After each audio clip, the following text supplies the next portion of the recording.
Hey, did you know that your upper cervical area actually affects the nerves that go out to your face, affecting your sense of smell and your sense of taste?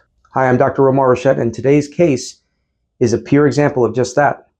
Someone who came in originally for low back pain and sciatica, and who is now experiencing the sensations of smell and taste differently now than he has in over the last 30 years. Structural correction is key. What really motivates me and encourages me is when we have our patients tell us things that have improved in their life that aren't necessarily connected directly to what an adjustment does to the spine. And as you can see back here, because everything comes from the spine and innervates and connects to all parts of the body, it really isn't uncommon for us to see these types of changes and to hear people with these miraculous healings. So in this case, we have this 72-year-old male who was coming to us because of a pretty severe sciatica issue. Low back was pretty subluxated, as you would come to expect, especially if you've been seeing these videos for quite some time. And his posture was really bent over. Now at 72, the spine is pretty set in its ways, let's say. And even though we do expect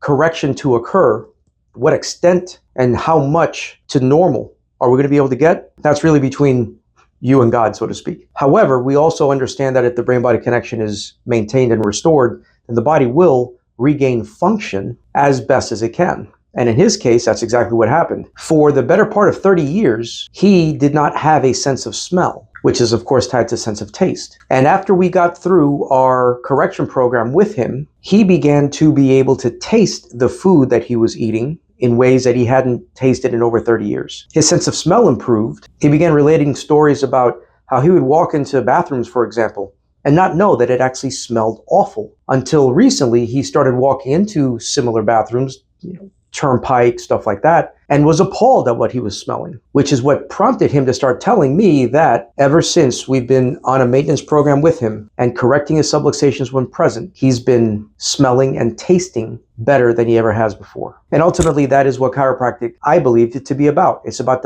helping the body maximize or regain what's been lost in terms of function because of subluxation interference to the nervous system and how the nervous system connection controls everything. So I hope you're encouraged, because chiropractic is more than just pain. Chiropractic is about function, and being under subluxation-based chiropractic care is about helping you express the innate intelligence, the innate healing capacity that you have within you.